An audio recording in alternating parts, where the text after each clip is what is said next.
Welcome to the University of the West Indies and welcome to the Center for Language Learning. This afternoon's event is hosted by the Confucius Institute at the University of the West Indies, St. Augustine, in collaboration with the Center for Language Learning. I am very honored, I am extremely pleased to welcome our distinguished speaker, Professor Zhou, and let me tell you a little bit about her. She is Professor and Associate Dean of the Institute of Literary Studies of Shanghai International Studies University. But her connection with us goes deeper since she is a fellow Confucius Institute. She's part of the Confucius Institute network. She is the Chinese director at the Confucius Institute at the University of Waterloo in Canada. And it is through that, partly through that, and with the hard work and unstinting effort of my colleague Chinese director, Professor Tang, that we have her here this evening. Professor Zhou is a distinguished academic. She is, in addition to being professor, as I told you, an associate dean of the Institute of Literary Studies of her home university. She is the deputy editor-in-chief of the Journal of British and American Literary Studies. She also serves on the editorial board of Explorations in Media Ecology and Climate Change and the Climate Change series. She has had stints as a Fulbright scholar at Columbia, and also she has done a stint as a visiting researcher at Klagenfurt University in Austria. Professor Zhou has published and translated 6 books and more than 50 academic articles, and she's here this evening because she has a very close connection to us in the Caribbean, to us in Trinidad and Tobago, because of her work on Naipaul. So one of her tomes is this volume entitled The Transcription of Identities, a study of V.S. Naipaul's post-colonial writings. So I'm sure that this is what has brought you out here this evening to hear the Chinese perspective on Naipaul. Professor Zhou was named Elite of the New Century by the Ministry of Education of the People's Republic of China in 2011. So it is my immense pleasure, on behalf of the campus, on behalf of the faculty, on behalf of the Confucius Institute and the Center for Language Learning, to welcome our speaker, who will deliver her lecture entitled V.S. Naipaul. Did I say to welcome to Trinidad and Tobago? Yes? Because it is her first visit to Trinidad and Tobago. It is. Welcome to Trinidad and Tobago. V.S. Naipaul and his house, a Chinese perspective. Without further ado, I present our distinguished speaker. Thank you so much, Dr. Carter, and thank you so much, Professor Tang. I feel very humbled. Recently, I was writing a book review for J. Hayes Miller, An Innocent Abroad, his lectures in Chinese. I want to say, I am an innocent here. Who am I? Who have never been to Trinidad and Tobago before, come to UWE and tell you about my readings of V.S. Naipaul. All I know about him, all about this place, is through fiction.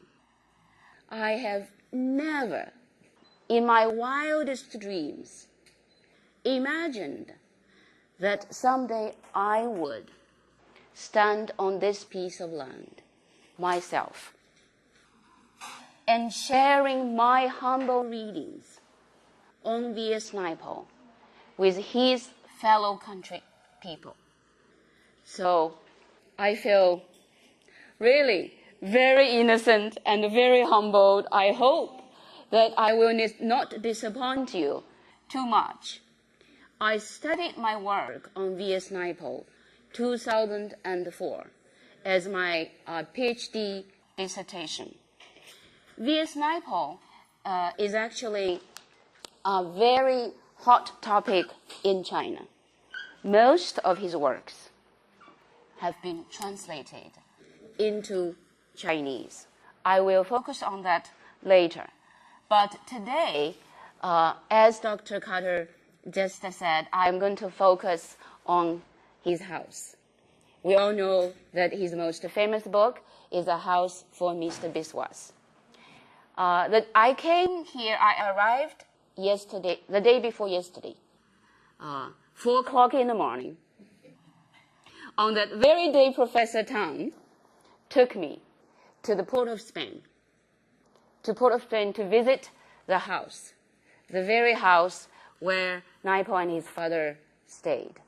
We went to St. James, we went to that Naipaul Street. I was lucky enough to talk to someone who said he had known about the family.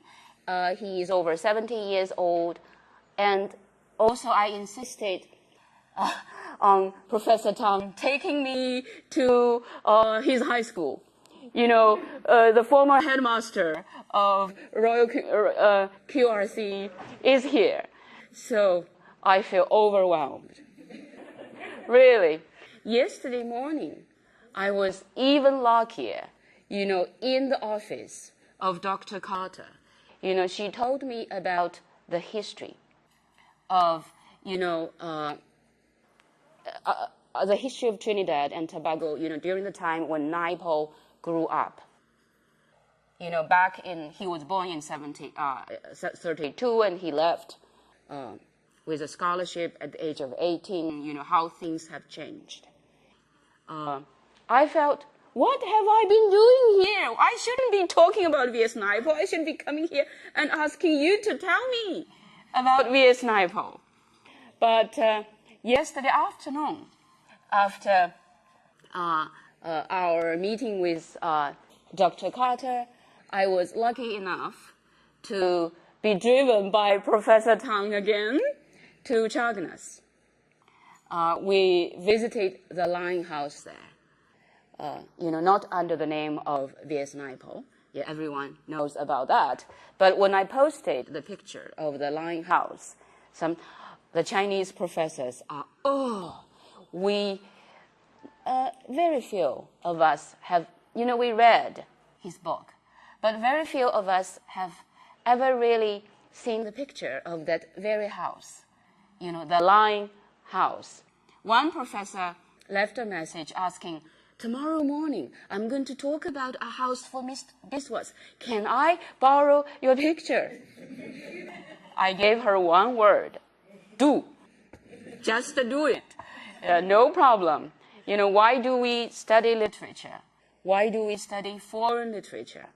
You know, when I was in my position as a Chinese director in Canada, you know, I tell my colleagues, the reason why I am who I am is because I've been nurtured by foreign literature, you know, history. My reading of V.S. Naipaul, my reading of Don DeLillo, another writer that I studied.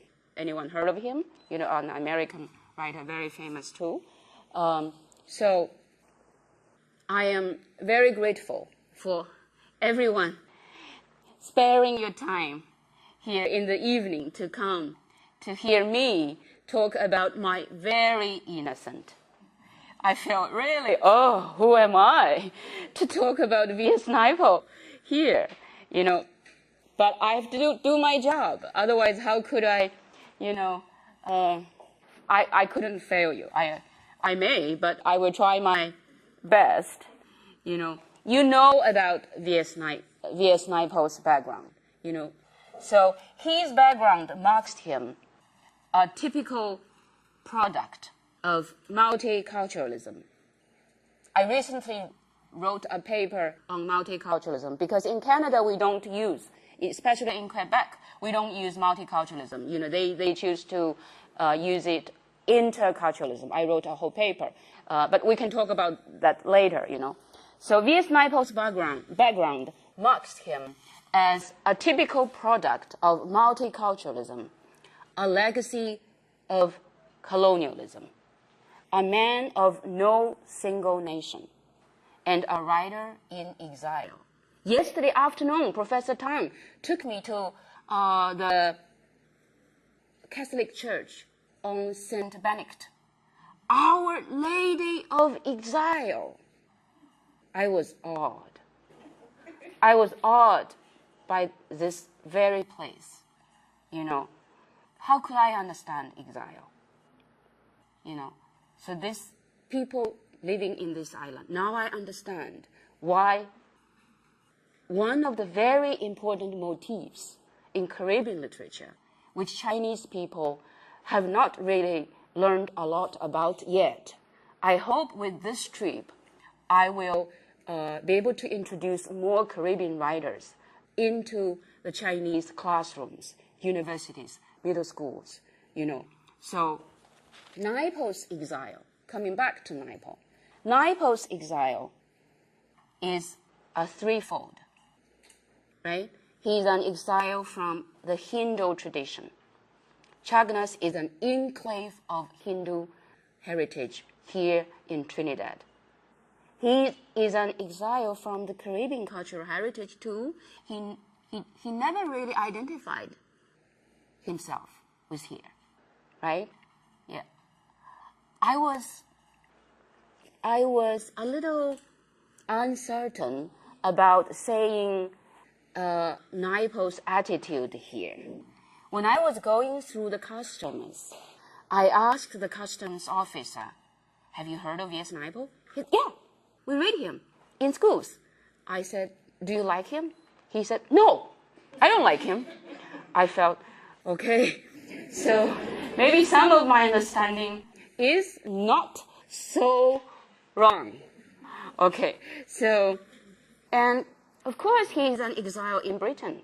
He felt, although he was knighted, he was Sir Vidier, V.S. Naipaul, but he's an exile in Britain as well, so his exile is a threefold one. So this complicated background marks him the advantage of viewing the post-colonial society from both within and without, near and at a distance. It also sharpens his sensibility to the true wonder that Naipaul deems essential for a writer, because in his eyes, the world we inhabit, which is always new, goes by unexamined, made ordinary by the camera. We're always taking pictures without thinking, unmeditated, and there is no one to awaken the sense of true wonder. That is perhaps a fair definition of the novelist's purpose in all ages. The moment I left Pearson Airport in Toronto, when I was waiting to fly here among some Caribbean people, I was observing, trying to have that kind of sense of true wonder to this wonderland. I'm not a novelist, but I'm a literary critic. I want to be able to see and feel how Naipaul feels or felt when he was here. So everyone knows here, influenced by his father, Sipasat Naipaul, a Trinidadian journalist and writer. Naipaul made up his mind to become a writer at the age of 12. Now, author of 35 books, among which fiction and non-fiction are almost evenly divided, because he has written many travel writings too. Naipaul has realized his childhood dream and has firmly established his position as one of the best writers of contemporary world literature. He is among the top 10, I think, in 20th century. He writes really better than many English writers. Yeah. So when awarded, he won the Nobel Prize in Literature in 2001. Before that, he had already won almost every literary prize in England. Few readers doubted that he was a suitable recipient of the prize. Some critics has some doubt about the timing of his receiving the Nobel Prize in Literature, because Nobel Prize in Literature was always is usually announced in October. And what happened? What is the biggest thing in 2001? The 9/11 tragedy, right? So some critics thinks the reason why the Nobel Committee gave Naipaul the prize that year because of his anti-Muslim, attitude. They think that he was given the prize by the grateful West. We may disagree, right? But this is Kumar. Kumar even claimed that the prize was given to Naipaul by a grateful West for his anti-Muslim stance, because in 1981 and 1988, he published Among the Believers and Beyond Belief, right? So, in spite of his gift for provoking extreme admiration, Naipaul's works also stimulate disagreement among the academics. Since he began writing and through the development of his literary career, both Naipaul, the writer, and his work have been the target of criticism. Critics from the Caribbean area, from South Asia, Southern Asia, India in particular, because of his Indian trilogy, but actually his attitude toward India developed, toward the third, India, a million mutinies now. I think his attitude toward India changed. So critics think of him being a lackey of neo-colonialism and a cold and sneering prophet, a smart restorer of the comforting myths of the white race. So besides those post-colonial readings of Naipaul's work, the elements most pointed out is his positioning of exile and the consequent senses of rootlessness and homelessness. Many critics have talked about Naipaul's feeling of congenial displacement, of having been born a foreigner, a citizen of an exiled community on a colonized island. To be an exile is to be a stranger. I never really understood the experience of an exile until, I lived for some period of time in Europe and in New York. You are a stranger there. I am a stranger here too. I think, the Chinese teachers, including Professor Tang, the position of an exile. But exile, have different types of exile, the chosen ones and, the forced ones. For Naipaul is a forced one, of course. It's different, The position of an exile is, as termed by Julia Kristevas' word, a secret wound. Being an exile, you carry within yourself a secret wound that pushes the stranger into his wandering. So despite the consensus among critics about Naipaul's feeling of alienation, paradoxically, Naipaul's position of exile has been given very contradictory interpretations. Timothy F. Wyss thinks that Naipaul's art of exile explores cultural shocks and collisions and enable us to understand ourselves better as well as others. It is therefore about all of us in a world radically changing and in our awakening to the stranger without and within.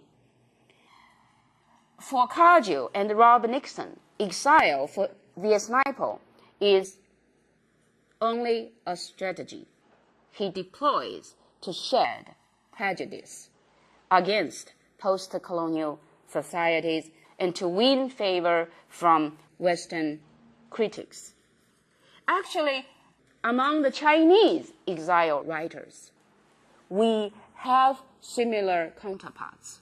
In America, the most famous Chinese writer in exile, if we can say that, is Ha Jin.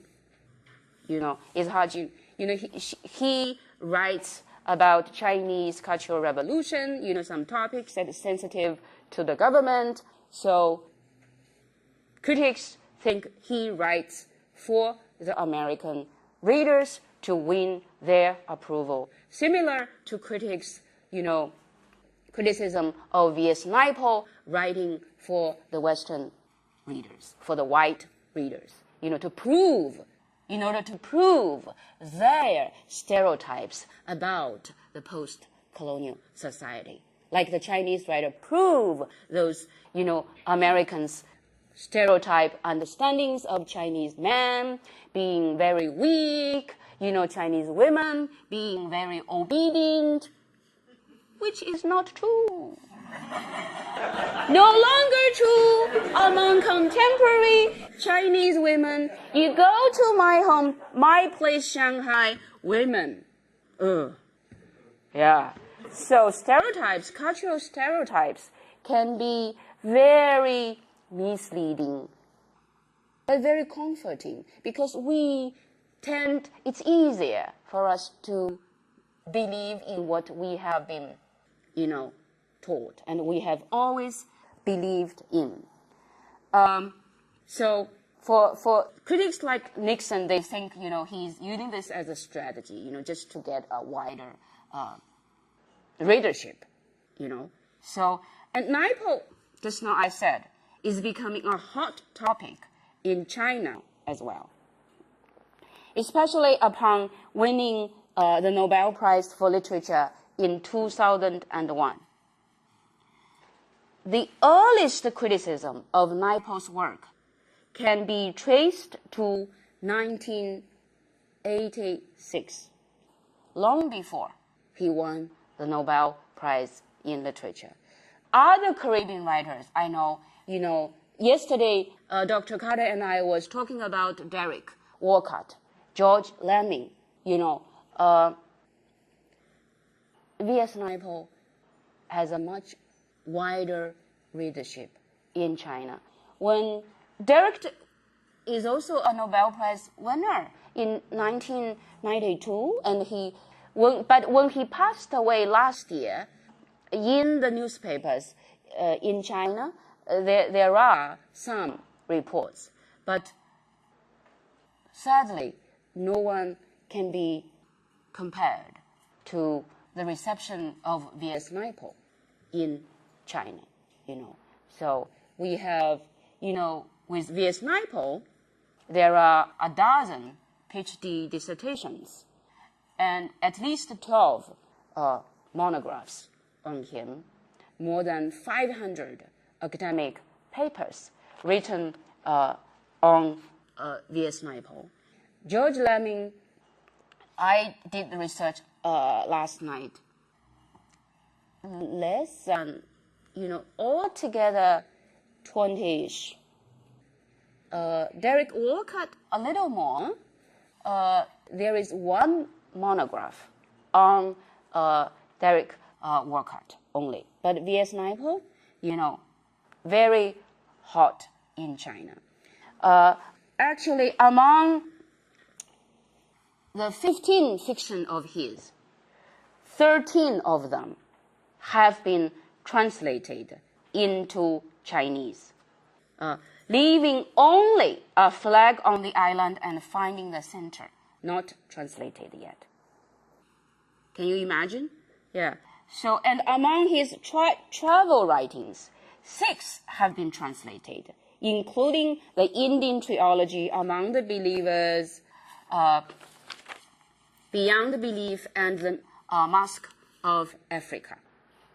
So among his other non-fiction writings, those are translated into Chinese are between father and son, family letters, and also are writer's people, his ways of looking and feeling written by him.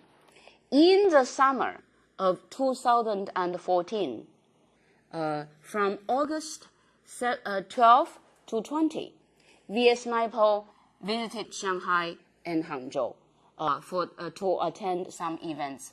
The book affair, International Book Affair, Shanghai International Book Affair, invited him there. He and his second wife were both there. And he spent his 82nd birthday on August the 17th among the Chinese critics. When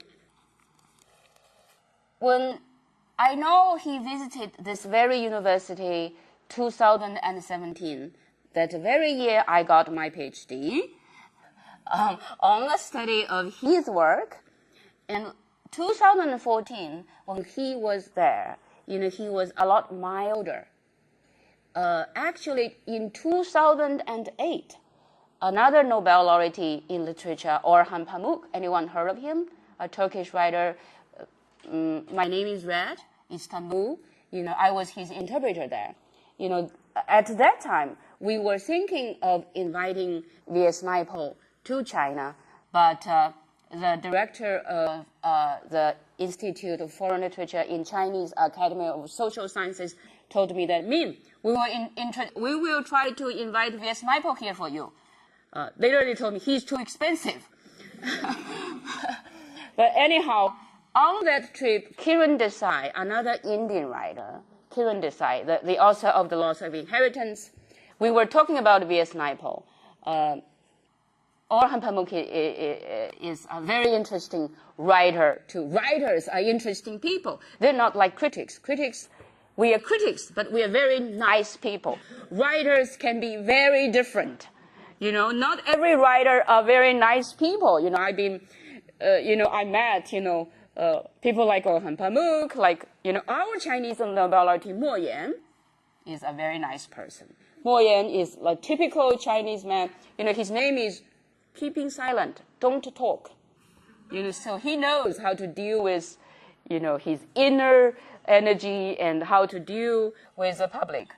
During that visit, Kiran Desai told me, this is a quote, not my talking of V.S. Naipaul. She said she has friends in India who, on his Naipaul's visit to India, they would entertain him, they would take him to all the places, they would, treat him like a king, and he would go back to London and write, salty things, if not very, that time I was really, that was in 2008. I was really shocked, Then I began to realize, in his writings, he was like this, and the authorized biography of The World as It Is, was published in English. It was translated into Chinese. During his visit in China, when, a journalist told him that it's in Chinese, you know what he said? It's too bad. It's too bad, his autobiography, his biography, written by Patrick French, Actually, many of the critics' suspenses, readings, you read between the lines and try believing he's such a person, but many of those kind of doubts were verified. Anyway, I was talking about, the similarities between his visit here and his visit to China. One middle school student asked him a question. What is the motivation of your writing, Mr. Naipaul? That pissed him off. That's the only time that he behaved very politely, not like the Euro Naipaul type, we read about. he was already, 82. And his wife was talking for him all the time when they were in China. She would stand out saying, oh, I've been living with him for more than 20 years. I know the answer, So some Chinese critics were saying, maybe he deserved this. I don't want to, I'm just telling you the Chinese reception of him. So when this boy asked him that, he said, that's a very dull question. I don't want to answer this question.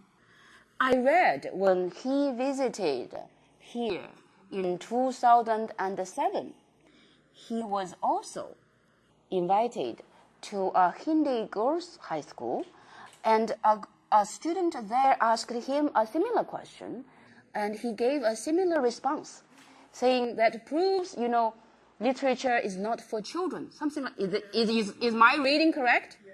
So maybe that, so writers are writers. Big writers, Yeah, I know Orhan Pamuk, and my professor at Columbia University is his very close friend, because when I met him, he was with Kiran Desai, but when I was in New York, he was having another, partner, my professor, Bruce Robbins. Anyone know about him in post-colonial studies? He was at Columbia University. Recently, he has been studying on cosmopolitanism more rather than post-colonialism, Bruce Robbins. My professor told me that writers have a lot of energy. They must let out, so they change, I guess. Anyway, so that is Naipaul's visit in China. After that visit, actually, not all the reports are that positive. And in New York Times even, there was a paper report on his visit to Shanghai. Actually, he not only went to Shanghai, but also went to Hangzhou.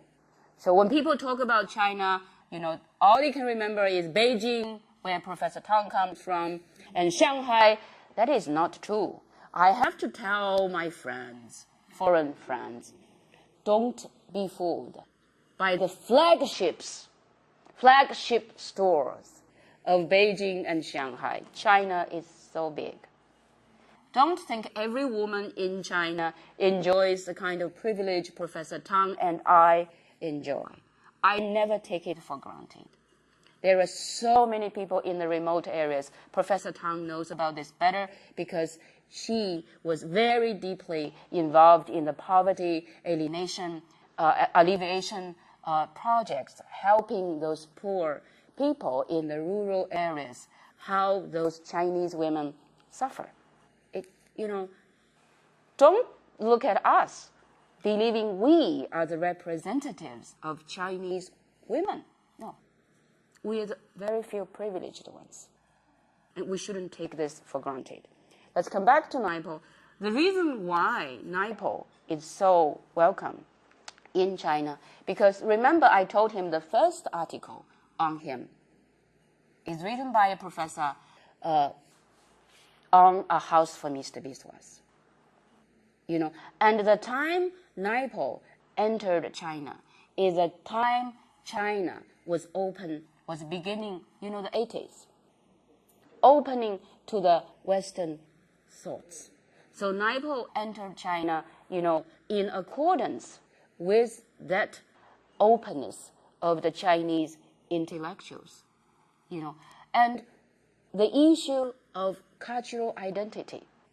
China, in the long history, 3,000, 5,000 different interpretations about the length of the history. Some say 3,000, some say 5,000, So anyway, very long history.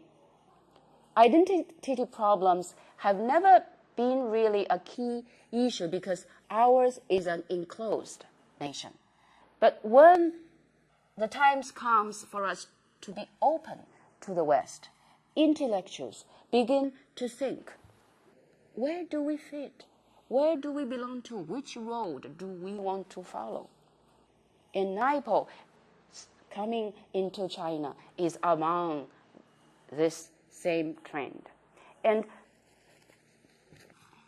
among the themes that Chinese critics talk about V.S. Naipaul, the issue of his role of a diaspora, as well as his cultural identity, are among the most popular ones. The reasons, as I said just now, why Chinese academia love to approach Naipaul from the above perspectives are actually the necessary result. You want to feel necessary. That's, what Naipaul says in A House for Mr. Biswas, are the necessary result of the cultural politics in the Chinese context. So, and to speak of the experience of cultural identity, A House for Mr. Biswas is the best example. You know why? Because in the Chinese mindset, you know about Confucius. There is also another master, Mencius. Mencius once said, in Chinese it reads, 有恒产者有恒心. The official translation, when Premier Li Keqiang was talking about this in a press conference, his interpreter interpreted this sentence into those with a piece of land have peace in mind. Those with a piece of land have peace in mind. I don't agree with her translation. I think it's a little misleading.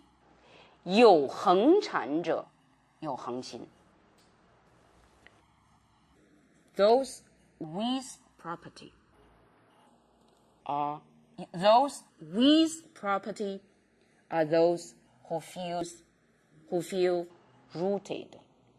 恒心, rooted. No property, no rootedness. So, in the past, who wants a house in China? Before the housing reform policy, Professor Tang, you know about this better than I do. Farmers, peasants spend their life building a house, right? 农民, peasants wanted to build a house, not people living in the city. Before the housing reform, because our houses were, not are, allocated to us by the place we work for, by the institutes, by the universities, by the factories we belonged to. No more. No more. Beginning from around 1998, the housing reform changed all this. People all over China have to buy their house. So the ownership of a house is such a big deal for the Chinese people as well. And especially in places, in the past, it's in the rural areas that the peasants would spend their life, generations of savings for one single house. No house, no marriage for your children. No one will marry your son if you don't have a house. Parents are responsible of building a house for their children. Am I wrong? My Chinese colleagues, tell me if I am wrong. Now, the problem that is most serious, house-wise, is in big cities like Beijing and Shanghai. So expensive. For a college graduate now, it's mission impossible for them to ever to buy an apartment. Every single apartment can be worth millions, several millions of RMB. So, a house. And everything a house stands for speaks to the mindset of a Chinese. That's why, A House for Mr. Biswas is among the most written novels by MA students, by PhD students, a house for Mr. Biswas, a house. Everyone wants a house. Without a house, no marriage in China. Is this true here?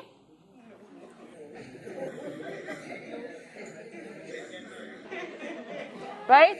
Especially for a boy in China, if you cannot buy a house, you will be deprived of the right of marriage almost. So,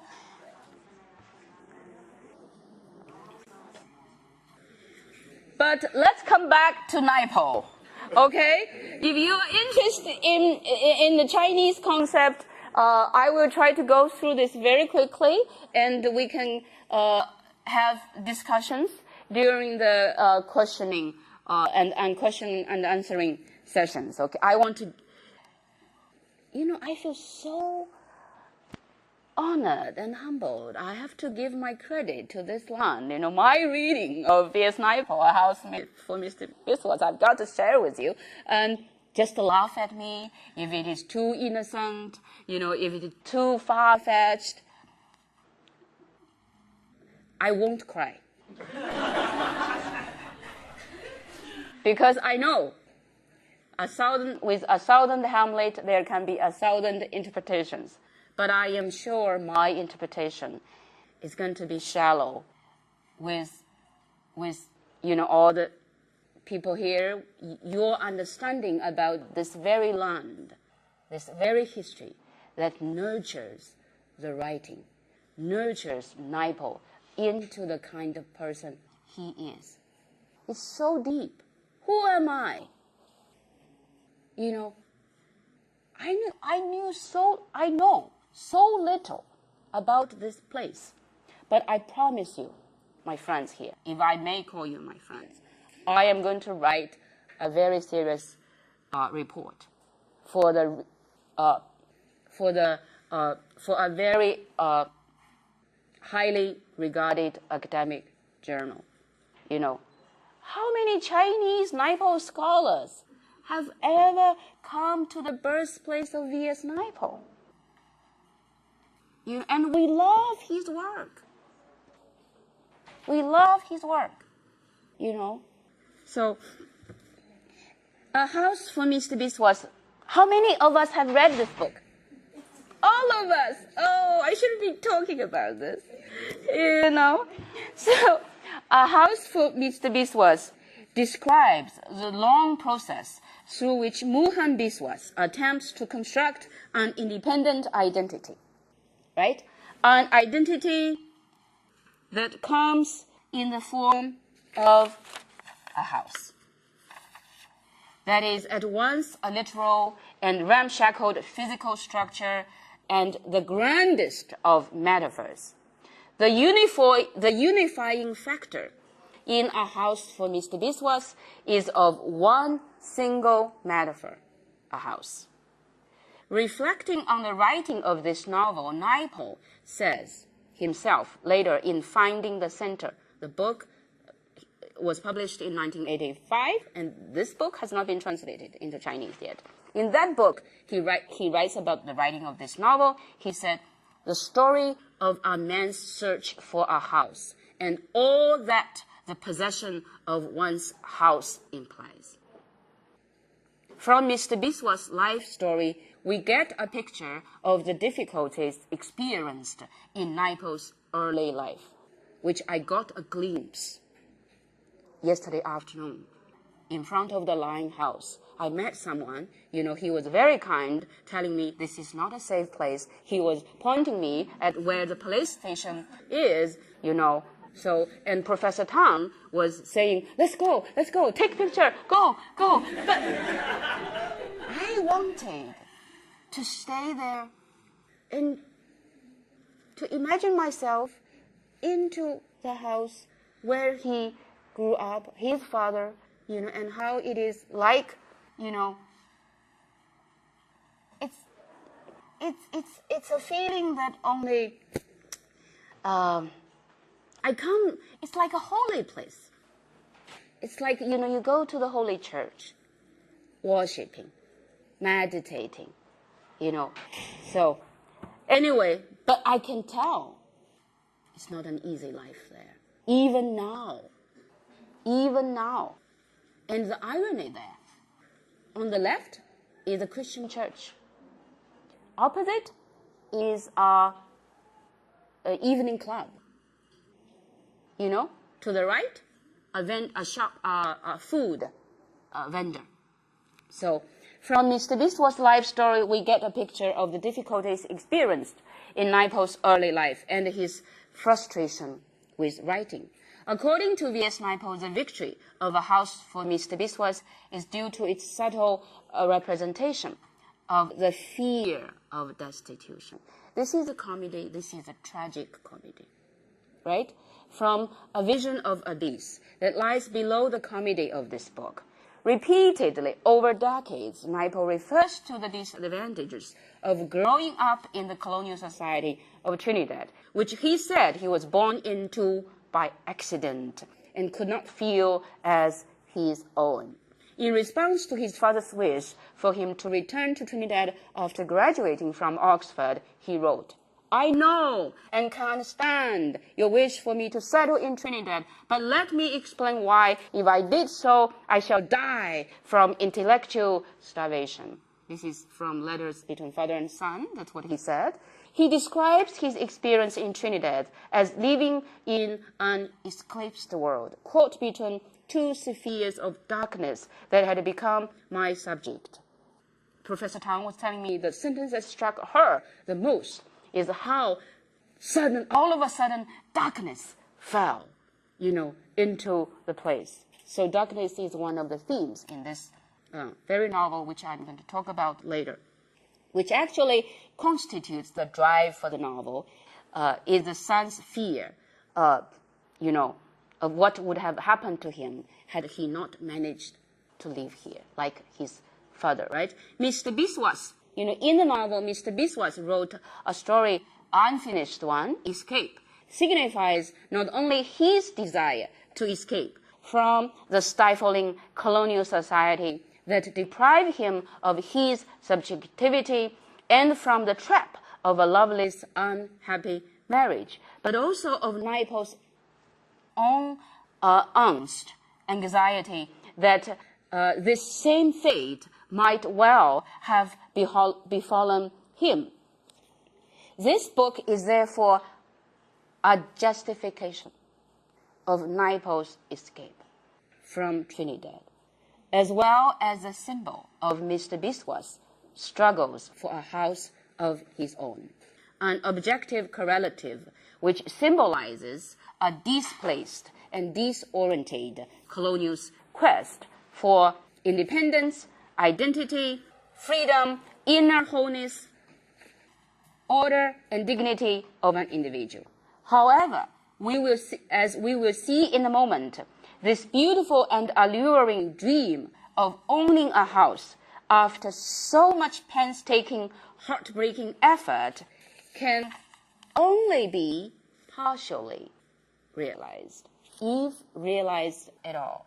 Many people think it's, at the end, he buys a house, it's a symbol of his successful attempt at obtaining a cultural identity. I don't think my understanding is a little different.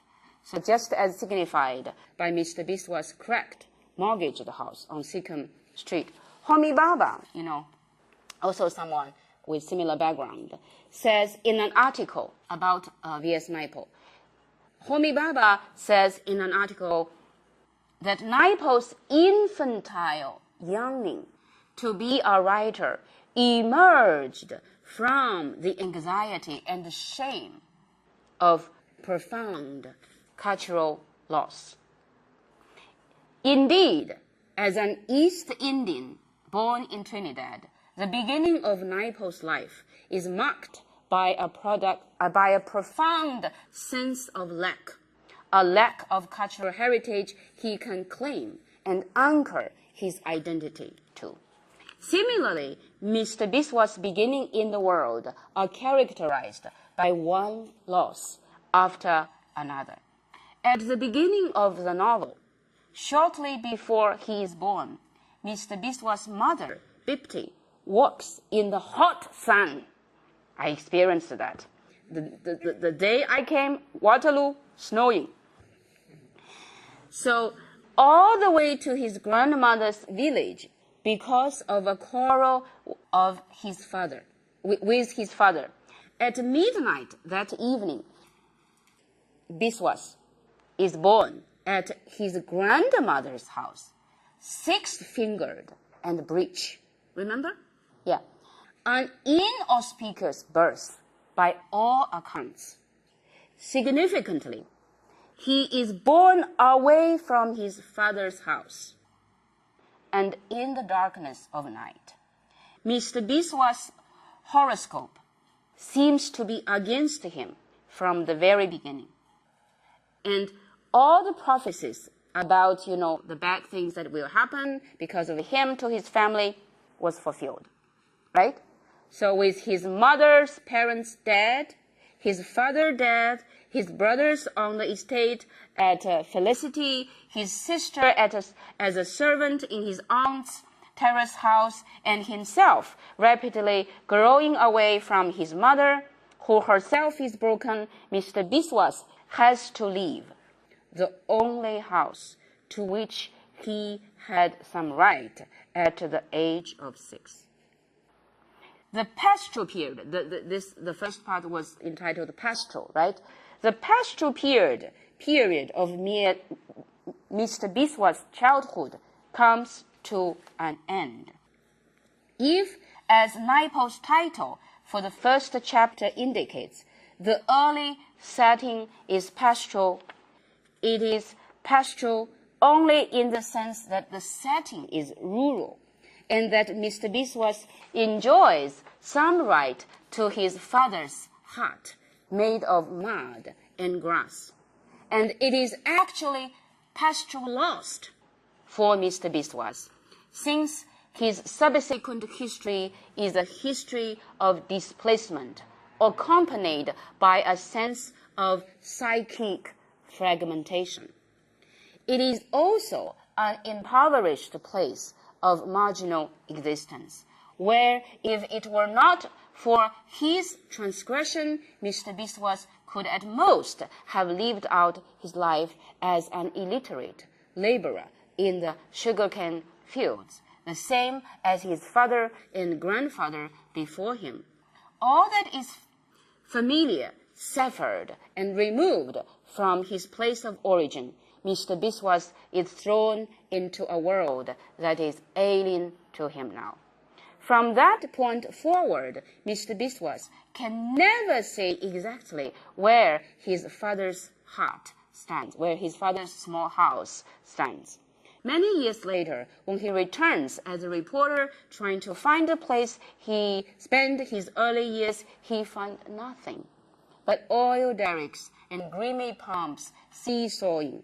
His grandparents' house has also disappeared. Same thing is happening in China, when we go back to the countryside where we came out of, because it is a country that is developing so fast, traces, are destroyed very quickly. So his navel string buried on that inauspicious night, and his sixth finger buried not long after, had turned to dust. With the past destroyed, Mr. Biswas is dispossessed of his origins and becomes rootless. Even his birth certificate is an afterthought. And the date of his birth, guesswork. Mr. Biswas' attempt to acquire a house can therefore be read as his quest for a place on the earth to call his own, as well as his desire to leave some marks on a world that carried no witness to his birth and his early years. Later, when trapped in the Hanuman house, the lion house, he ponders his feelings of futility because he cannot claim any house he has resided as his own. This is a quote, he had lived in many houses, and how easy it was to think of those houses without him. In none of these places he was being missed, because in none of these places had he ever been more than a visitor, an upsetter of routine. Was Bipti thinking of him in the bark trees, his mother? But she herself was a derelict. And even more remote, the house of mud and grass in the swamplands, probably pulled down now, plowed up. Beyond that, a void. There was nothing to speak of him. If we want to criticize V.S. Naipaul, stop and think for a moment. If you had experienced a life in your early years, in like this, viewing how his father suffered as a journalist, no property, as the Chinese master Manchus said, no property, no rootedness. How many of you don't own a house, don't own an apartment? Can you try to think in his shoes, maybe, right? You have more than one places. You have places in the city, in the island, I'm not going to say that, To have a house of his own symbolizes his need to have something to be spoken of and to feel the void of the past that Mr. Biswas has been deprived of. But the past is a past of darkness. Remember he was born midnight at the darkness. His father dies in the darkness at the bottom of the pond, and in darkness, the hostile villagers destroys his mother's garden.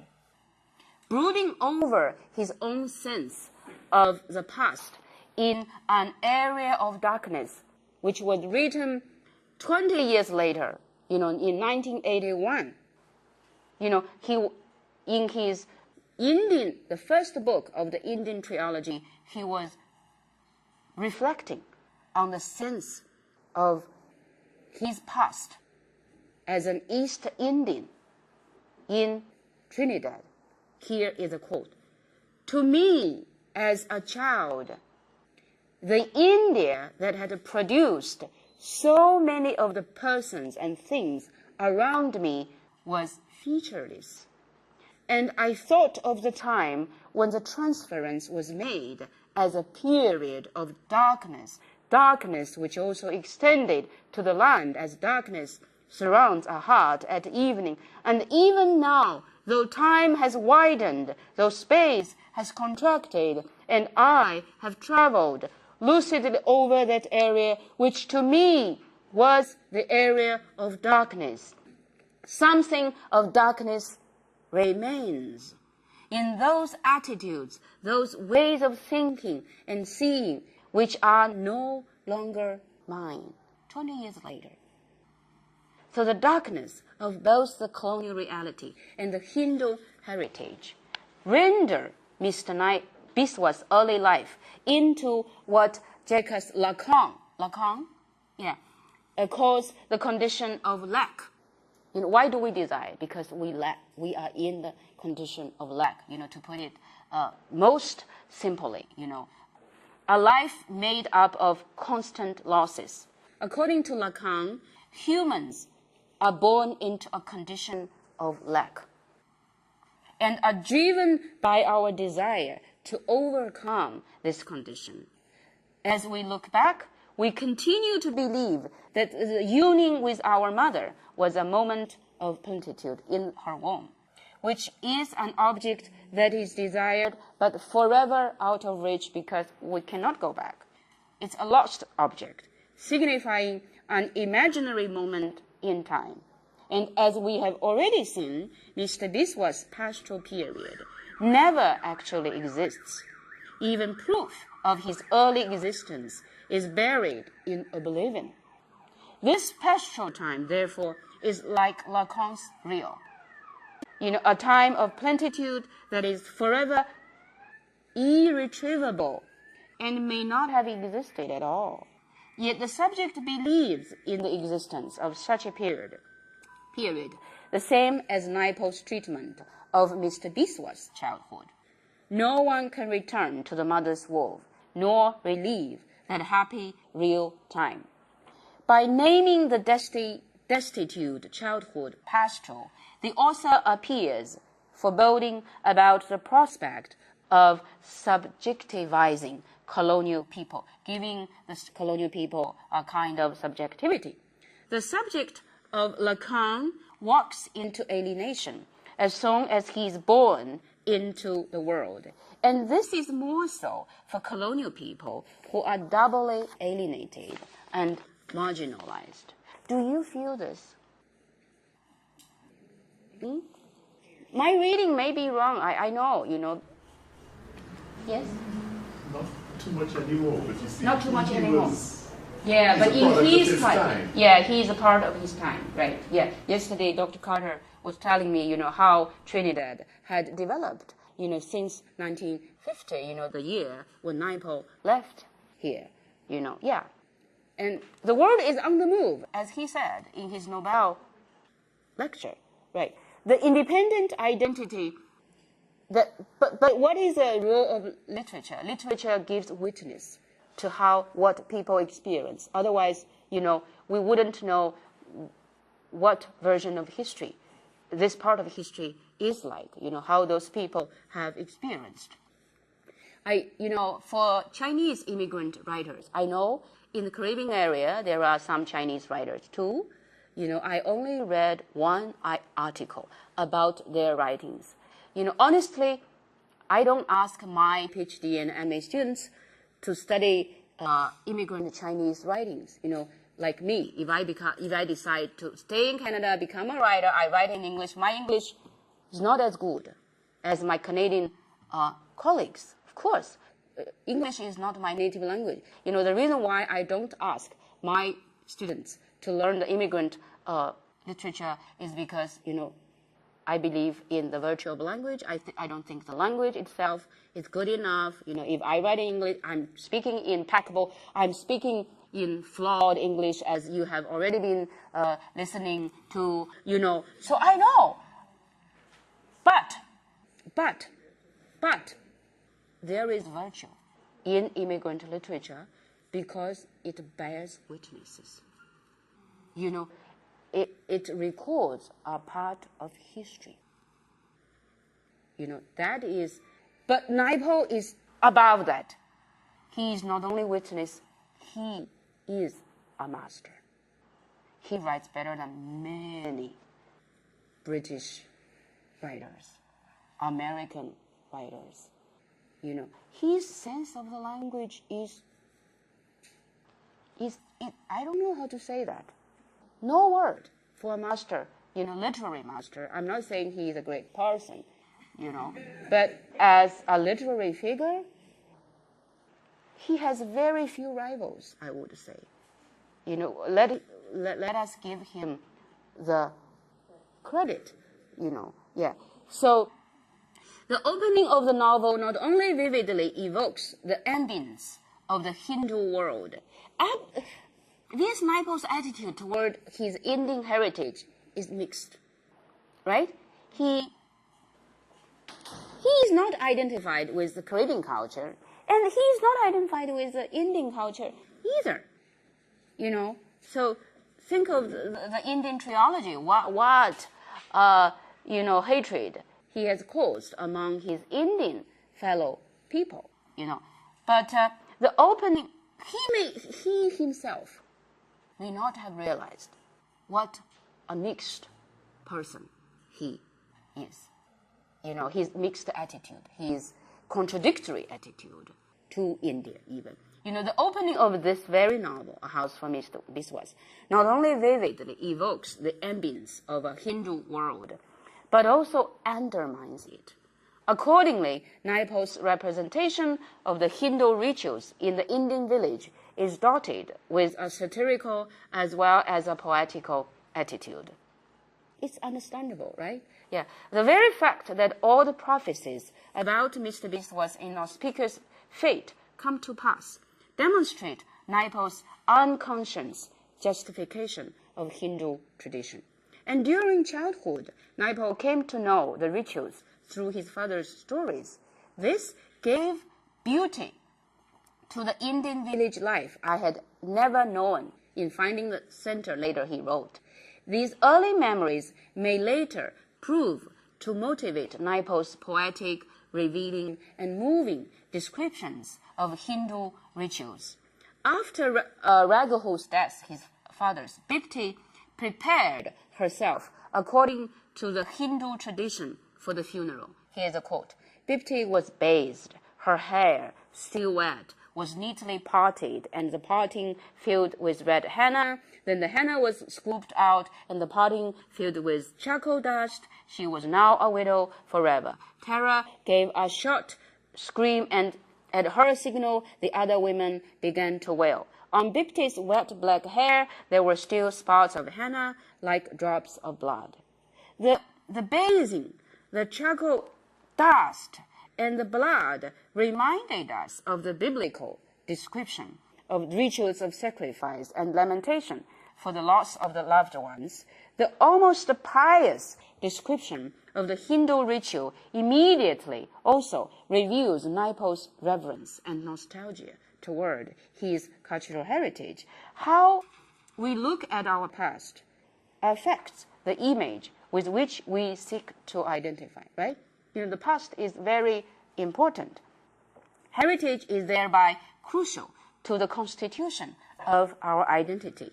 The way we look at it will inevitably leave marks on our identity. For Lacan's subject, there is a time of plenitude before he is born, yet the colonial men are in fact both uprooted from their cultural heritage and therefore and severed from their host culture of the colonized. You may not like hearing this, colonial. This is like cliche, but this is, our perspective.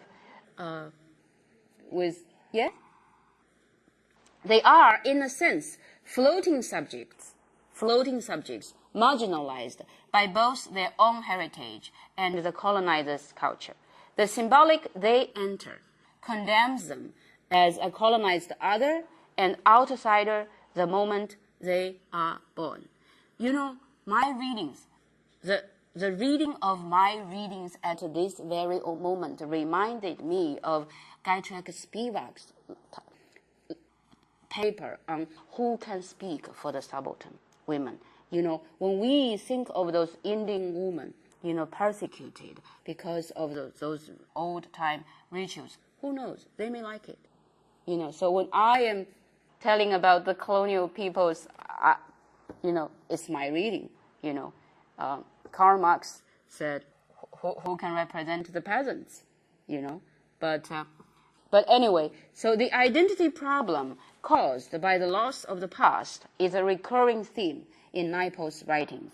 Actually, he repeatedly comes back to this theme. In India, A Wounded Civilization, for example, he writes about a journalist who, this is 1985, A Wounded Civilization. He writes about a journalist who had lost the key to a whole world of belief and feeling and was cut off from his past. Indian identity for the journalist is not dynamic or changing, but instead a fixed one, an idealization of his own background, the past he feels he has just lost. Identity was related to a set of beliefs and rituals, a knowledge of the gods, a code, an entire civilization. The loss of one's past equals the loss of identity. All over the world, not only V.S. Naipaul, was writing about a past that is lost. Before I came here, 2 evenings before I came here, at my university, in Canada, the First Nations people, the 6 First Nation people, the Aboriginals, they suffered a lot before, the country was declared Canada, the Mohawk people, the First Nation people, especially the children, they were put in residence schools. Now, that very evening, we had an art exhibit about how the Mohawk, one of the First Nation people, suffered in the residence schools, how they were sexually abused. The artist was there, a professor from New York University was there. We were talking about remembering the past. The past is something that we shouldn't betray. We should remember, and we should let our children remember. I know, talking about the tragic past, maybe immediately we would think of the Holocaust, right? And, Adorno, the famous German philosopher, says a very famous sentence, writing poetry after the Holocaust is barbaric. People have different ideas.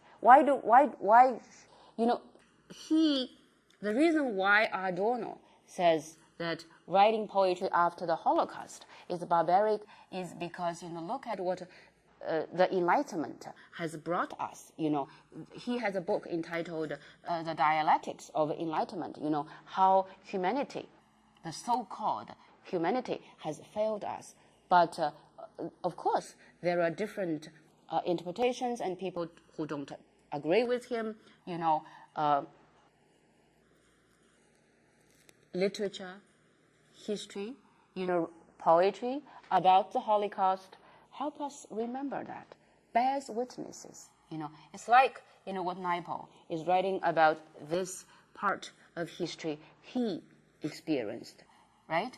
We don't want this to be repeated in our children.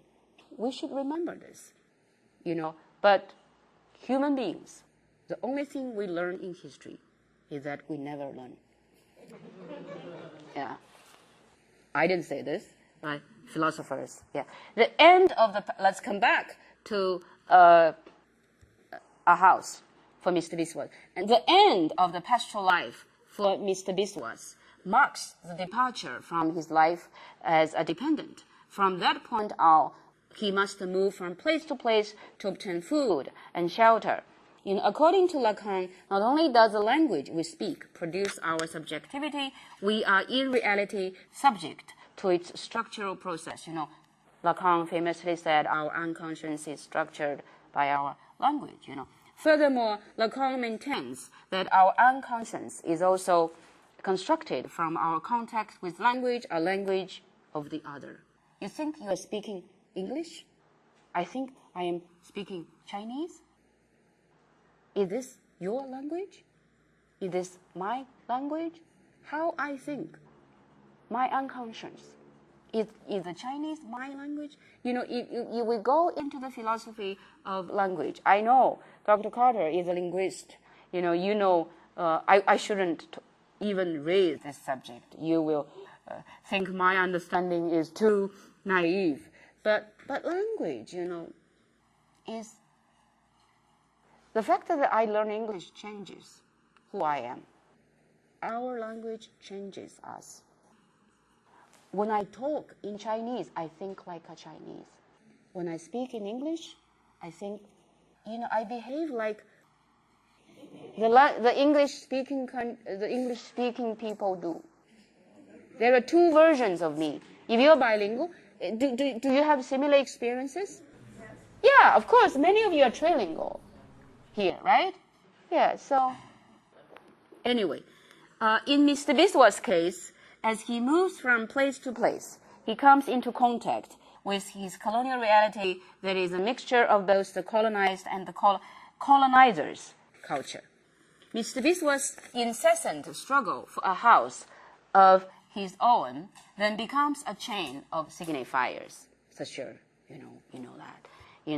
Ever distant from the signified, Mr. Biswas has been transferred from place to place, and for 35 years he has no house to call his own.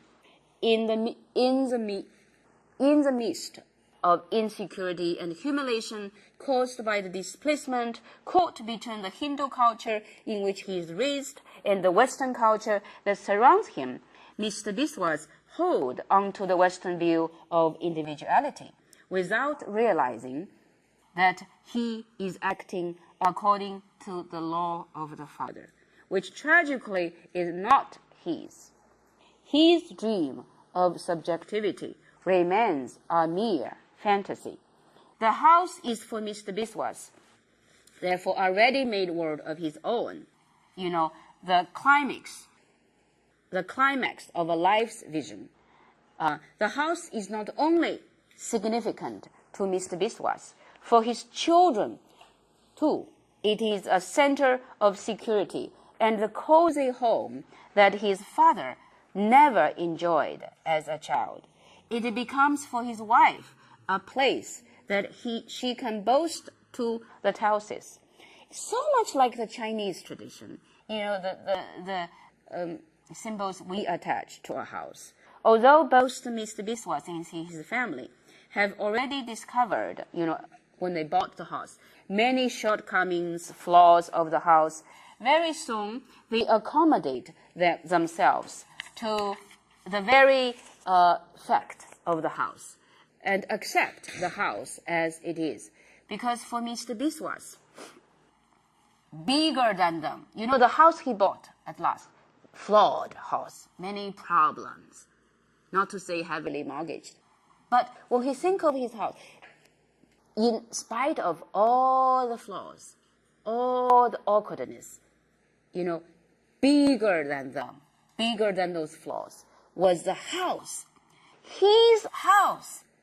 How terrible it would have been at this time to be without it, to have died among the Tausis, amid the squalor of that large, disintegrating and indifferent family, to have left Sharma and the children among them in one room. Worse, to have lived without even attempting to lay claim to one's portion of the earth, to have lived and died as one has been born, unnecessary and unaccommodated.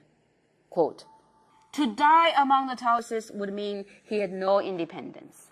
To leave his family unaccommodated would mean that he failed to fulfill his responsibility as a husband and father. Most importantly, however, to die homeless and without trying to lay claim to his portion of the earth would mean that he had no subjectivity and identity.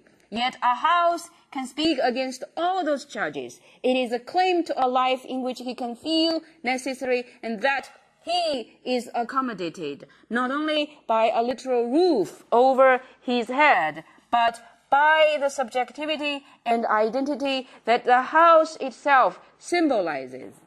If we read Mr. Biswas' dream of a house as his quest for independent identity, the children's joining him signifies the prevailing trend to long for independence among the colonial people. In addition, the children's memory of the past, made of a cheating accidents, will not be as frightening and disheartening because they will have a future to look forward to because of this very house. For the children, therefore, the house on Sikkim Street served not only a make-up for the trials and chaos of the past, but also as a bridge connecting the gap between the present and the past. Mr. Biswas' biggest dream in life is thus realized and its significance magnified. So in spite of the victory, however, Mr. Biswas dies not long after he buys the shaky and heavily mortgaged house, which immediately undermines the glory of his success. What is more, the author does not forget to remind the reader that Mr. Biswas is actually duped by the solicitor's clerk into paying too much for the house, right? Remember? The writer reminds the reader, he's cheated. He paid too much. The story of Mr. Biswas is generally based on Naipaul's father's life, we know that, who also died young. Mr. Biswas' premature death, however, is not just a faithful reproduction of Siposet's life. The pattern of the story lends itself to interpretation as an allegory of the search for identity in colonial man in general. Unlike traditional English fiction biography as diverse as Robinson Crusoe, Tom Jones, Jane Eyre, Great Expectations, which follows the protagonist's fortunes from birth to early childhood through some kind of difficulty to adult success, Mr. Biswas' story is not a story of success because the society in which he's born is incapable of providing opportunities for success in a real sense. The social context in which the story is set makes it impossible for the author to give a neat resolution to the hero's struggles. Therefore, although Mr. Biswas finally gets his house before death, the culmination of his quest is irretrievably mortgaged and jerry-built. The longing for a house reveals Mr. Biswas' anxiety for a cultural heritage. We mentioned that earlier. A heritage that can serve as potent means for the colonial to flush away the sense of alienation caused by colonialism. Although they are insulated from India and hold an ambivalent attitude toward Hindu rites and rituals, the anxiety of cultural heritage lingers at the heart of both Mr. Biswas and V.S. Naipaul. In An Area of Darkness, again, the later Indian trilogy, Naipaul writes that though the Indian culture he had been exposed to in childhood had been cut short and rendered invalid so soon, it left so deep an impression. Although the Hindu heritage he was exposed to in childhood was really not a real version, it's like what the Chinese people in Trinidad are doing, all the dragon festivals, lantern festivals. It's a different version. But still, it left a deep impression.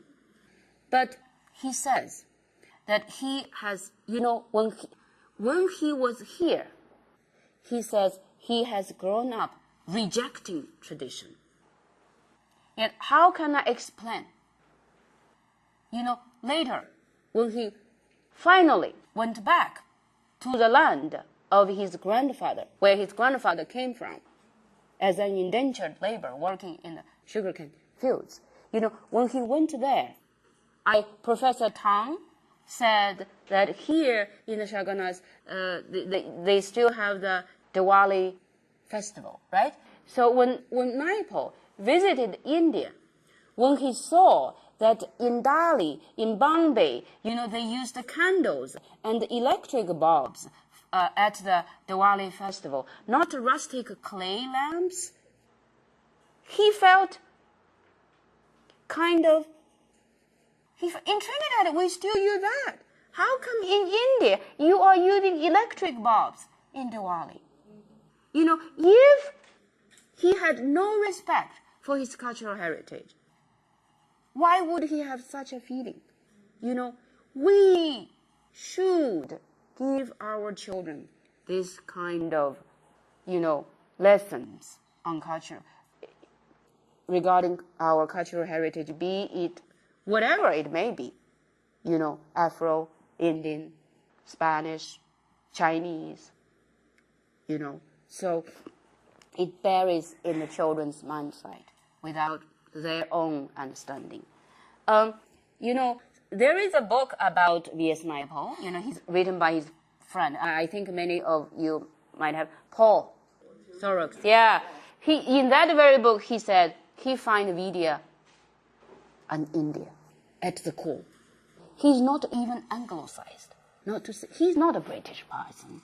No, he's an Indian at the core. That's what his friends find. Cultural heritage plays a very funny role. I have never been abroad for so long, but one time when I was in New York City, I was surrounded by all the Western, people. One time, I felt I was calling my friend in Chinese. We were having a conversation through the telephone. I felt so homesick. I felt, why am I here? Why am I here? I should go back to China. I should be speaking Chinese. Why should I be speaking English? It's not my language. I used to think I can settle down anywhere in the world. I like Trinidad. Can I find a job here? So, but at that very moment, I felt, wow, I'm a Chinese. So it's very deep.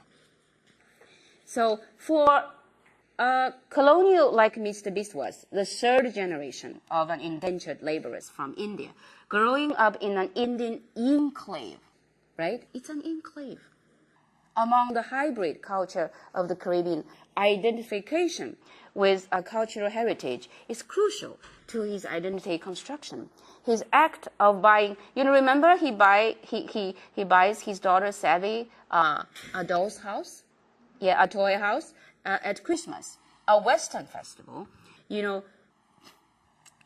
This very act not only reveals his desire for a house of his own to provide shelter for his children, but also divulges his unconscious wish for admission into the colonizer's symbolic order. It's Christmas.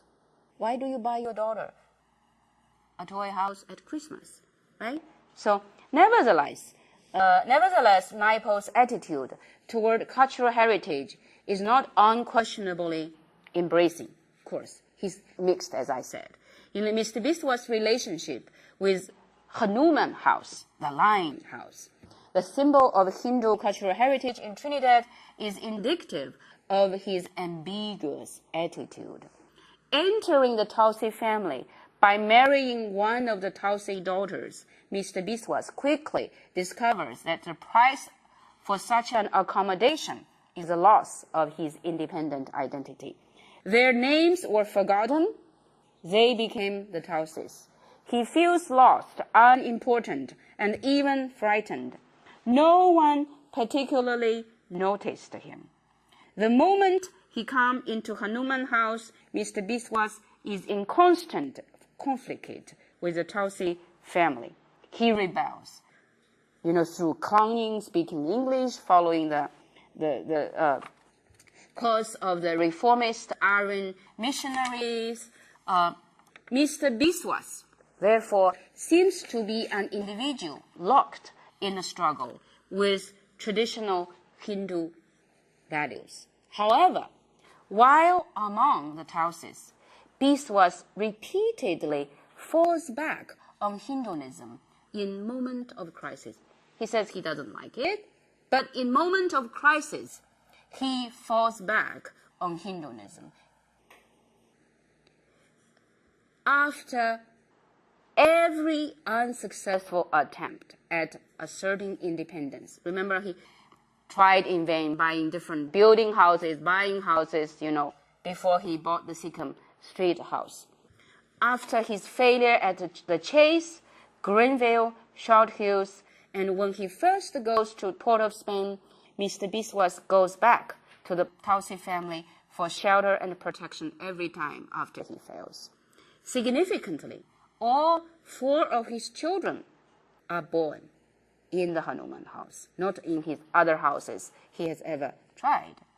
After his life at the Chase grinds to a halt, returning to Hanuman house, Mr. Biswas admits the house was a world more real than the chase, than the one he has at chase, and less exposed. Everything beyond it was foreign and unimportant and could be ignored. Protection, shelter. The ordered and real life is exactly what Mr. Biswas wants to achieve in life.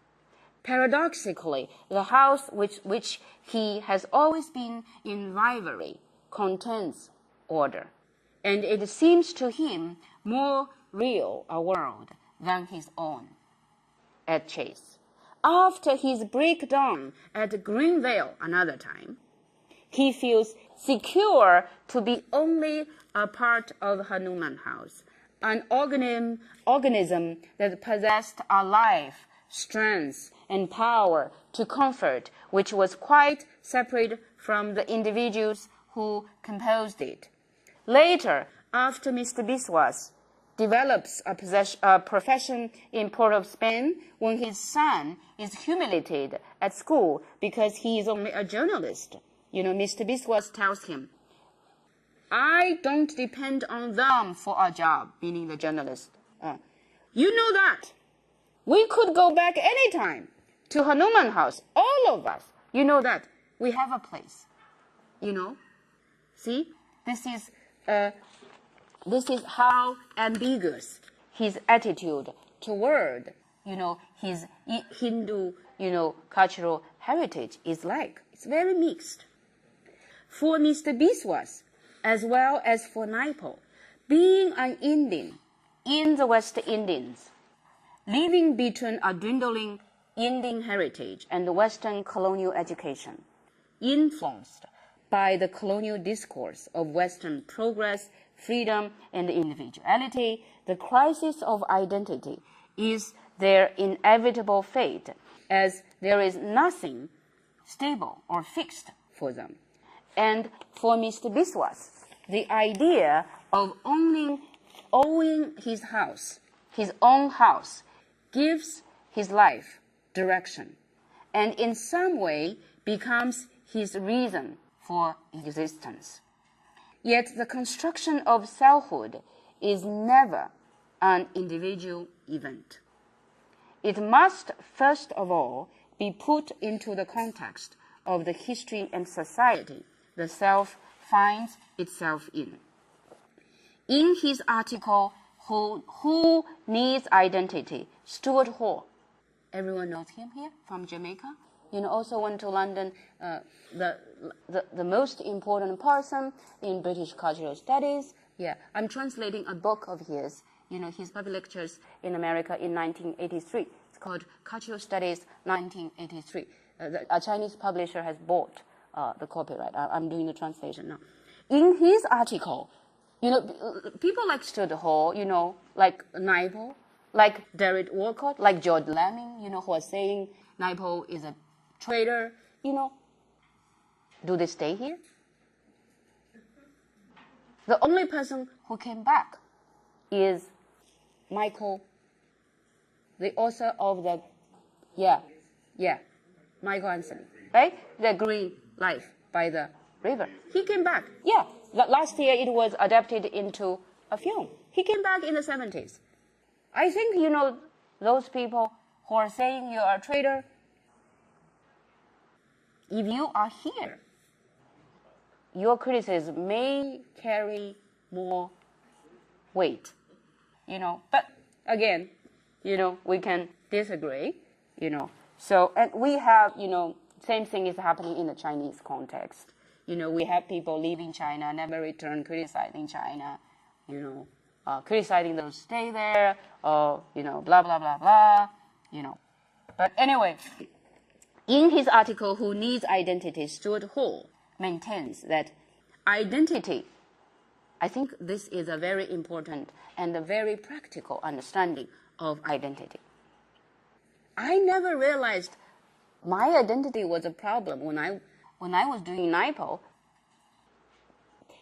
because identity never becomes a problem until you are in confrontation with the other.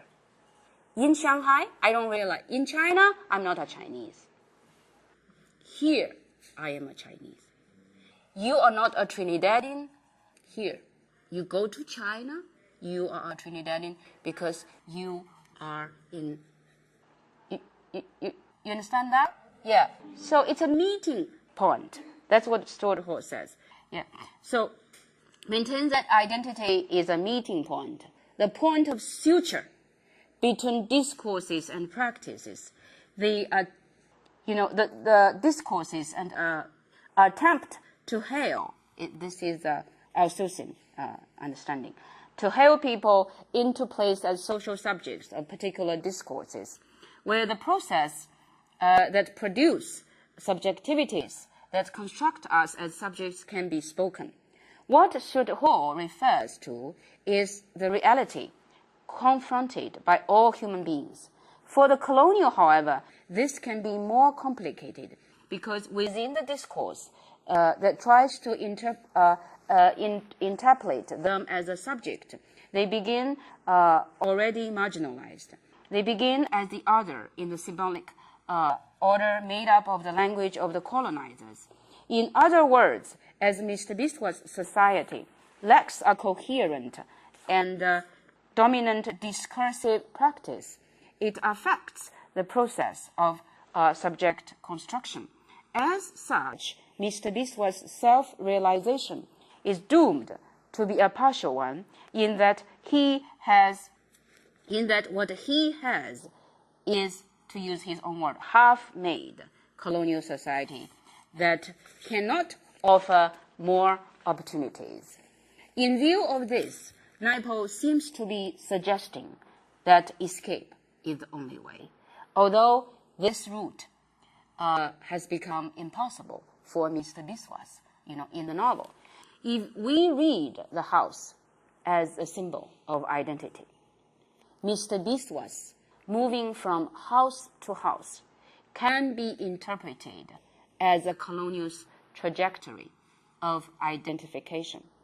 Although Mr. Biswas has resided in different houses, he never lives in any one for very long. His stays in those houses are always temporary. This is a situation typical of the colonials, who are just like grafted fruit. They are similar to, but not quite the same as the original plant. Indeed, a colonial's way to identification will naturally be contingent, uncertain, and even contradictory. Mr. Biswas actually never owns the house before he dies at the end of the novel. In this sense, for Mr. Biswas, the colonial's dream of independent identity is not truly realized, as most critics contend. Significantly, however, the son of Mr. Biswas and hope in life leaves the island and never returns before Miss Biswas' death and the end of the novel. What is different between the father and the son is that the father, unable to escape, dies with his dream of an independent identity, epitomized in the image of a mortgaged house. Yet the son has achieved an identity that enables him to write for and about Mr. Biswas by escaping from the colonial island. For the colonial people, as Gilroy says, they bear, is the quote, they bear the traces of particular cultures, traditions, languages, systems of belief, texts, and histories which have shaped them. But they are also obliged to come to terms with, to make something new of the culture they inhabit, without simply assimilating to them. They are not and will never be unified culturally in the old sense, because they are inevitably the products of several interlocking histories and cultures, belonging at the same time to several homes and thus to no one particular home. In a free state, a later work of Naipaul, a tramp says a sentence, I think, that illustrates Naipaul's self-defined stance in the world now. What is nationalities these days? I think of myself as a citizen of the world. I think this, is what Naipaul wants to project himself to the world.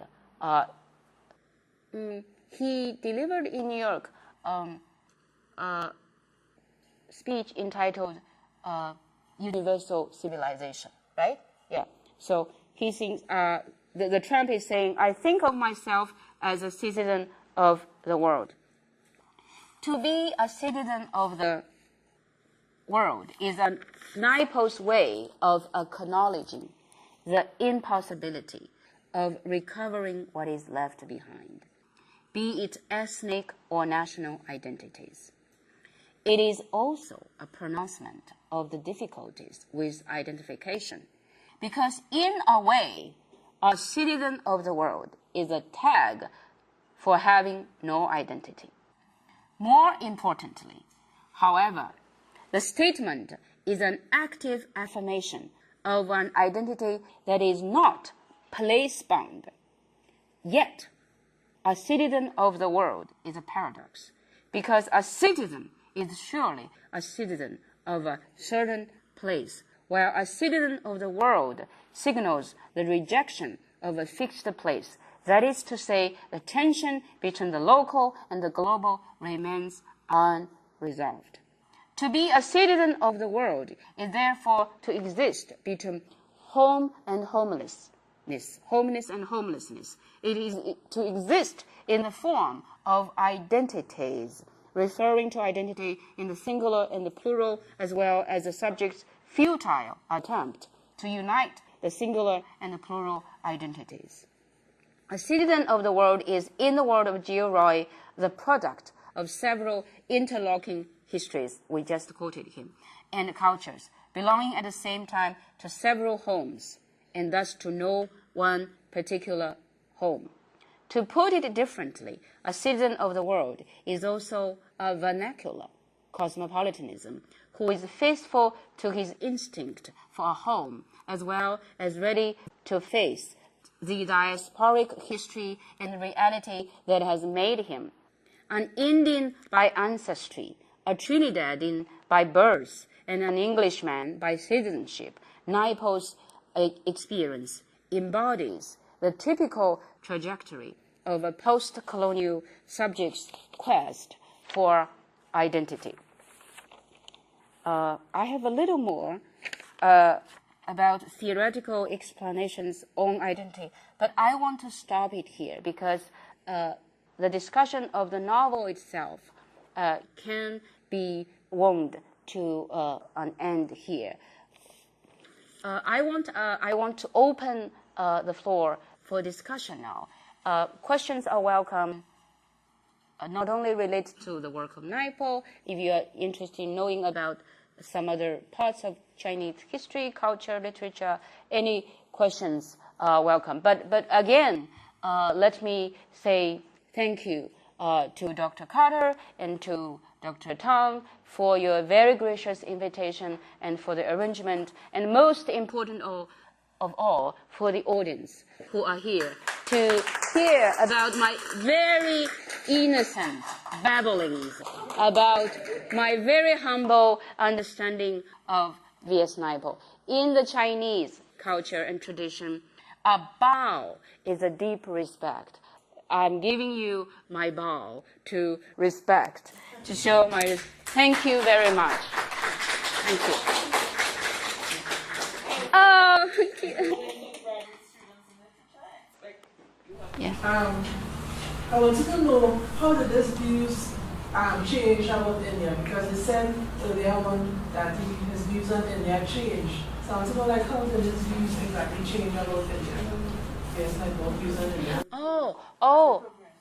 Yeah.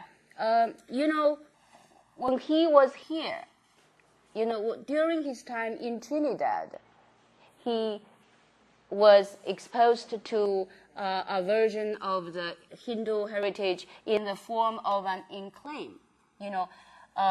Later, when he settled down in London and was able to go back there, his first book is An Area of Darkness. India, for him, was an area of darkness. I think everyone remembers how he writes about the defacement of Indian people. People were not happy about his writing about his home place. But later, in his other writings, in his later writings, especially the last one, Indian A Million Mutinies Now, he was seeing the possibilities of change in the Indian society. And also, people criticized his attitude toward Gandhi, But actually, that attitude, if you look at his writings chronically, you can see his attitude toward India underwent change, Mean like he got more education about India, so that is probably like the reason to change, because as time go by, Yeah. he had limited information as a child growing up in Trinidad, but as he get exposed to more about India, he was able to change his views about India and have a more complete view. Yes, that's possible. And also, I think as he grows older, he, his attitude, becomes milder, not only toward India, but toward other people too, other places of the earth too, Yeah. Yeah. Thank you. Audience, thank you for that question. Any other questions? Professor Zhou, Sydney? When you talk about a post-colonial perspective and a Chinese perspective, how would you correlate the two, since China was neither the colonizer nor the colonized? So the post-colonial perspective versus a Chinese perspective, or how does it relate? Thank you for the question. It's a very profound question. True, China, as a country, never experienced the history of total colonization. We call ourselves semi-colonized, and speaking of my perspective at Naipaul, post-colonial perspective or Chinese perspective, I think this is a question related to the understanding of comparative literature in general. When I say my reading is from the post-colonial perspective, I mean, I look at it, academically, what is post-colonialism, right? The very fact that Naipaul's subjects of writing, his own personal history, marks himself as a product of post-colonialism. See? So a post-colonial reading of his work is like something unavoidable, How can you talk about V.S. Naipaul's work without relating to the colonized past, right? And that itself naturally makes the perspective a post-colonial one. But as a Chinese perspective, I don't have a lot of Chinese inputs in the writing of this very book. Actually, the title of tonight's talk is a Chinese perspective only in the sense that I'm a Chinese. And I did made some comparisons between that. But when I was writing this very book, it's not for the Chinese or for the Trinidadian. It's for readers of literature in general. But anyone with your personal history, be it Trinidadian or Chinese or Indian or British, you carry with your inborn cultural perspectives. You know, like what Lacan says, how we are structured by the language we speak. I hope I have answered your question. We can go on discussing this. Can I offer Yes.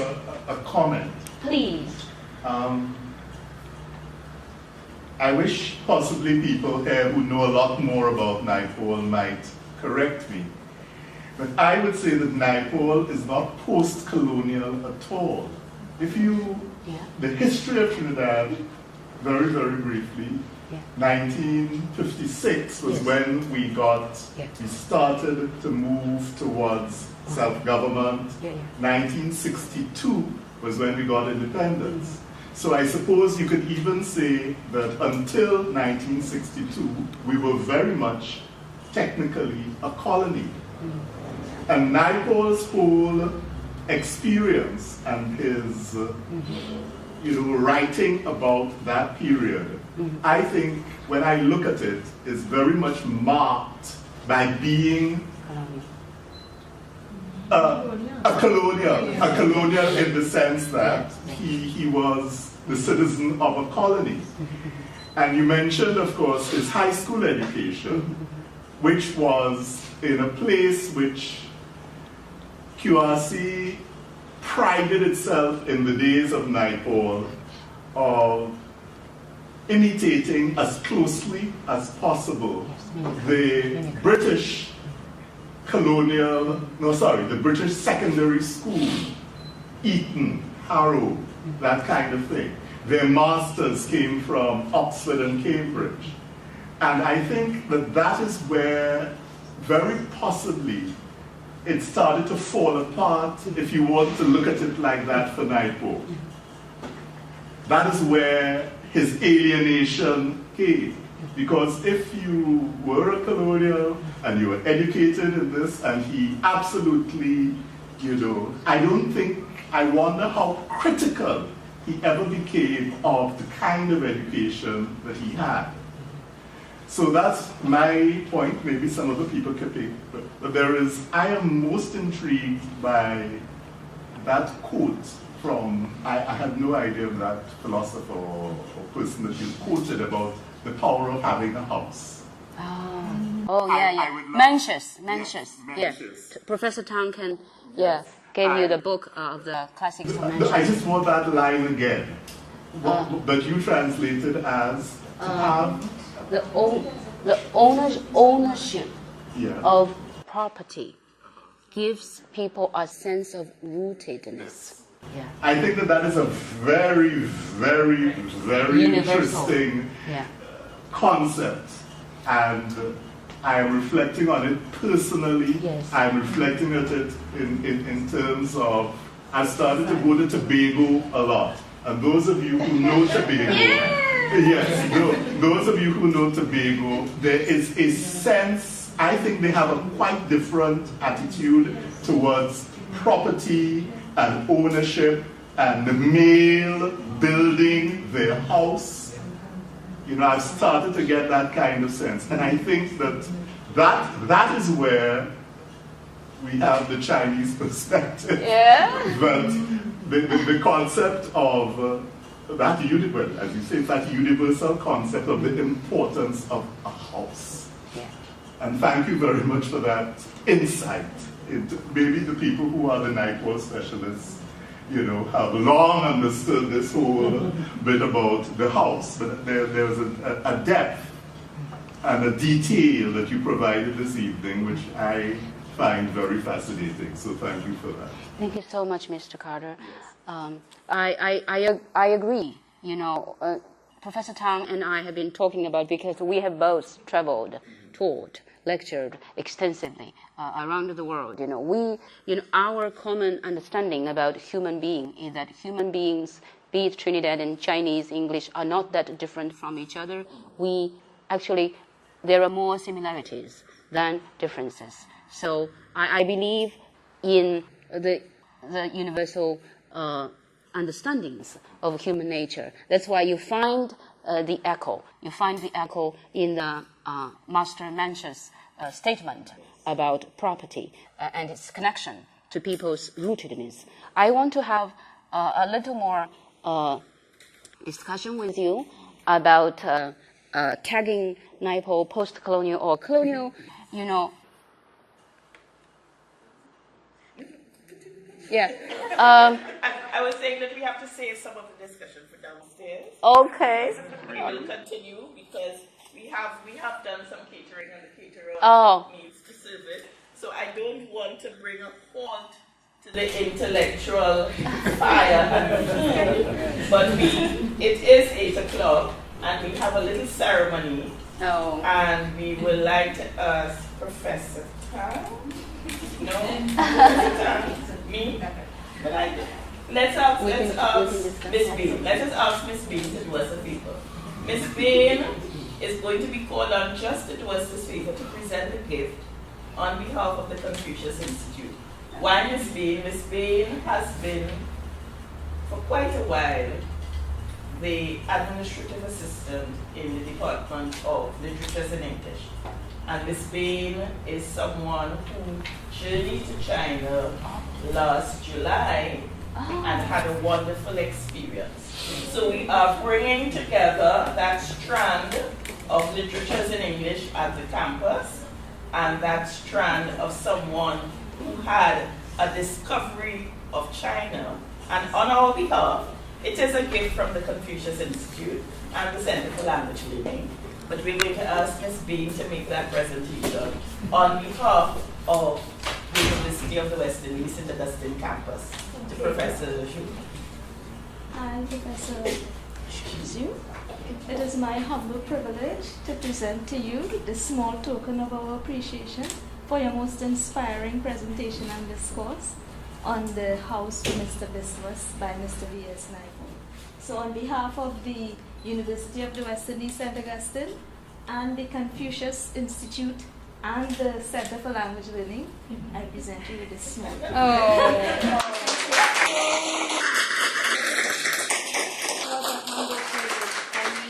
Thank you. Okay, ladies and gentlemen, that brings to the end the formal part of our encounter. Professor Zhou is going to be downstairs. There are refreshments downstairs. Please join us downstairs and please continue to talk to her and tell her how much you appreciated that invigorating, intellectual, fulfilling, satisfying, wonderful lecture, and thank her once again.